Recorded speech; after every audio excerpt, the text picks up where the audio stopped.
سلام دوستان عزیز، به کانال یوتیوب بافتنی با مینا خوش اومدید. امیدوارم که حالتون خوب باشه.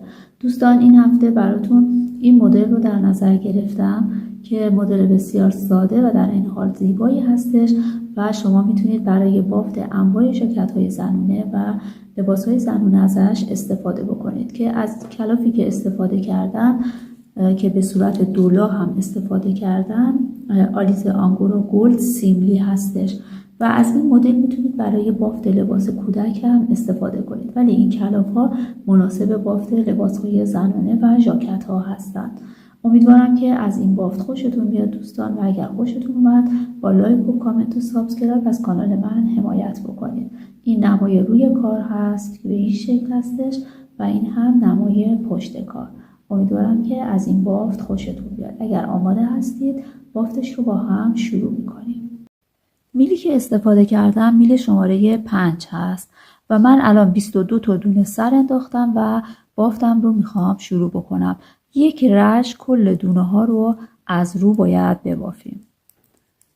دیگه نیازی نیستش که حاشیه بخواید ببافید. مثلا اگر خواستید ژاکت یا لباس برای خودتون ببافید مستقیما میتونید مدل رو شروع بکنید. فقط رج اول رو از رو ببافید.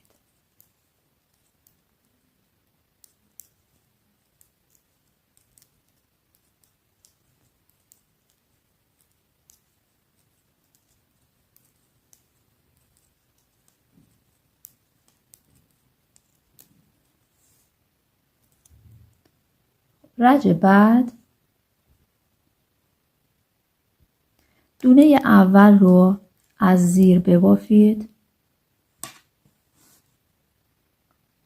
نخ رو بیارید سمت خودتون به این شکل و 2 تا دونه رو نبافته وارد میل بکنید. اینو خیلی اینطوری سفت نباید بکشید. ببینید آزاد باشه. 2 تا دونه از زیر، دوباره نخ سمت خودتون، 2 تا دونه نبافته و این تکرار میشه. 2 تا از زیر، نخ سمت خودتون، 2 تا نبافته تا آخر رج. به همین صورت اینا تکرار میشن.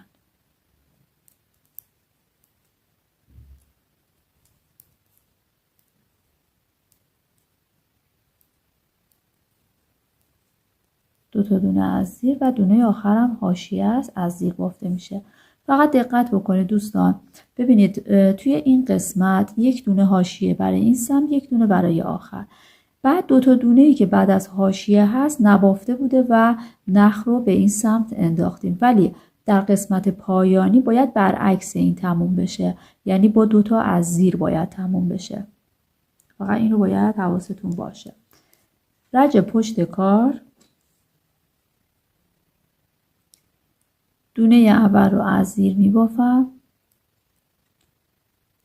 و 2 تا دونه بعدی هم که اون رج بافته بودیم این رج بافته میشه از رو. این 2 تا دونه هستش که اون رج نبافته بودیم.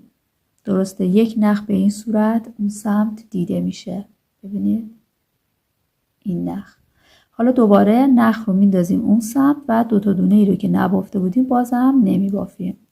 نخ رو میاریم سمت خودمون، 2 تا از رو میبافیم. نخ زیر، 2 تا نبافته، 2 تا از رو، نخ رو سمت زیر میندازیم، 2 تا نبافته. به همین ترتیب ادامه پیدا میکنه. 2 تا از رو، 2 تا نبافته و دونه آخر رو از رو میبافیم.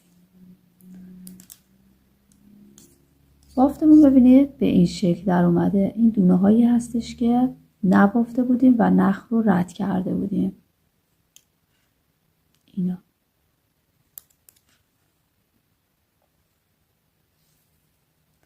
الان دورش باید به شکل ساده بافی ببافیم. الان از زیر هست، تمام دونه ها رو از زیر میبافیم.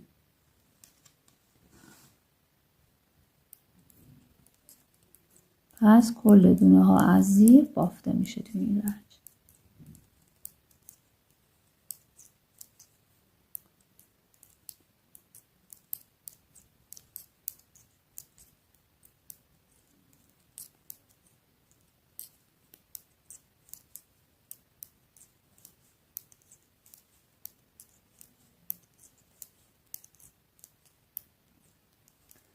و رج پشت کار کل دونه ها از رو بافته میشه. در واقع ساده بافی هست.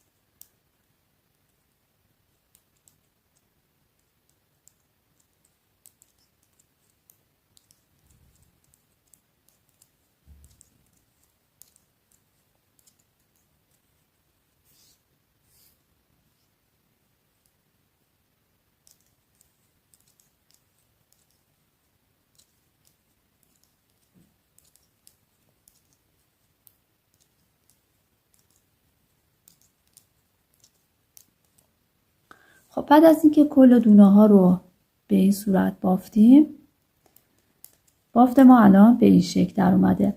سری بعد که میخوایم این بافت رو دوباره تکرار بکنیم به همین صورت هست، فقط تفاوتش در این هستش که این قسمت که ابتدای کار هست، این دو تا دونه که ما مدل رو انداختیم، دیگه این قسمت نمی بافیم، مدل رو این قسمت تکرار میکنیم.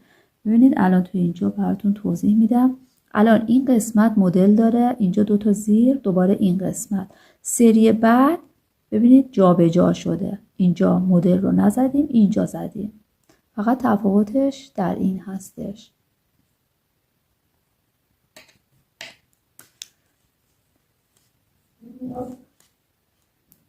خب دونه اول رو حاشیه هست میبافم. خب توی این قسمت نگاه بکنید، اینجا بافتمون رو، مدلمون رو انجام داده بودیم، پس توی این قسمت انجام نمیدیم، دوتا رو از زیر میبافیم، به جاش توی این دوتا انجام میدیم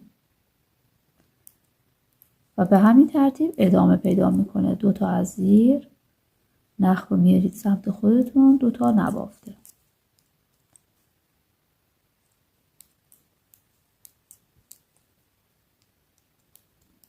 و تا انتهای رج این تکرار میشه.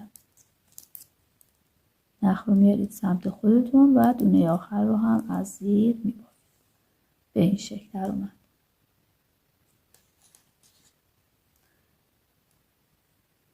رج پشت کار،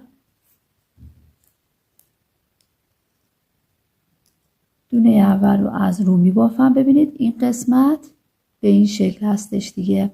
نخ رو بندازید زیر، این دوتا رو نبافته. نخ رو بیارید سمت خودتون، دوتا از رو بافته میشه. دونه هایی که نبافته بازم باید نبافیم، فقط نخ رو باید سمت زیر بندازیم.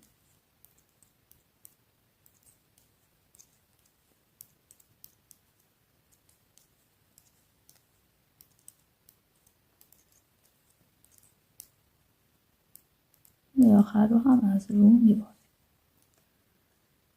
خب مدلمون رو دوباره انجام دادیم، تکرار کردیم، جابجا کردیم و بعد میرسیم به دو تا رج ساده بافیمون. این دو رج ساده بافی رو من میبافم، یک رج از زیر کل دونه ها و یک رج از رو.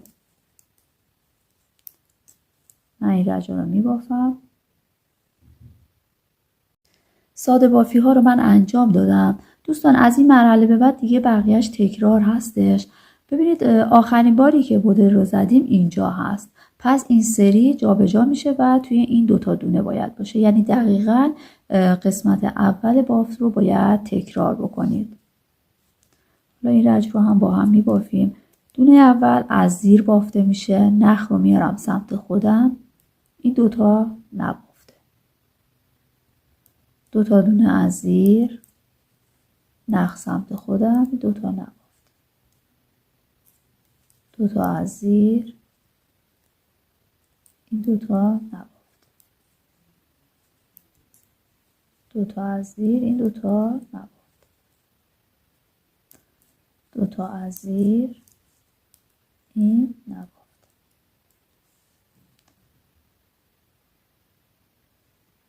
و سه تا دونه آخر که یک دونش حاشیه هست از زیر بافته میشه.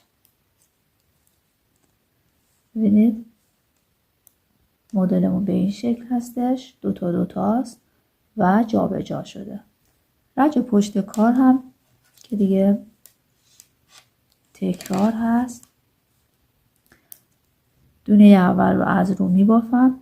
ببینید این دوتا دونه بافته شده است دیگه، اینجا از رو بافته میشه.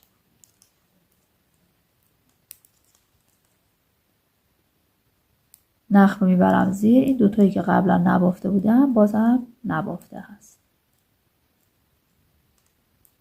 این دوتا دونه از رو،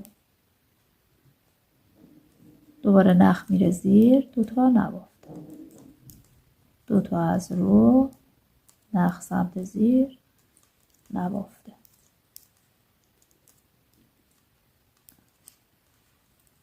دوتا از رو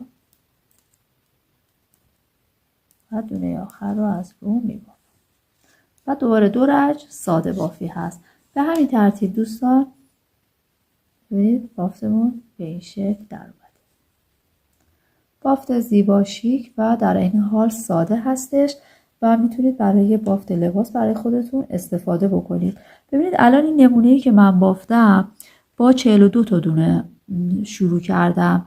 ببینید مثلا اگر من بخوام لباس ببافم برای آستین، برای خودم، همین 42 تا دونه کافی هستش. ببینید ولی خب آستین همینطوری صاف بالا نمیره، هر 4 رج 5 رج یک بار باید دونه اضافه بشه سمت چپ و راست. ولی مثلا اگه من بخوام برای خودم ببافم این لباس رو، همین 42 تا دونه سر میندازم و بافتم رو شروع میکنم. ببینید بافتمون به این شکل هستش.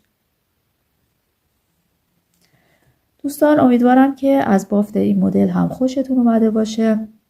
من تصمیم گرفتم که برای فصل تابستون به این صورت مدل ها رو براتون توضیح بدم و حتی رومیزی اینا براتون ببافم و بافت ژاکت و لباس و اینا رو برای فصل پاییز و زمستون بذارم. امیدوارم که از بافت این مدل ها خوشتون بیاد و بتونید باهاش لباس های زیبا ببافید. اگر خوشتون اومد عضو کانال بشید که خیلی خوشحال میشم و با لایک و کامنت از کانال من حمایت بکنید. امیدوارم که همیشه شاد و سلامت باشید دوستان. خدا نگهدار.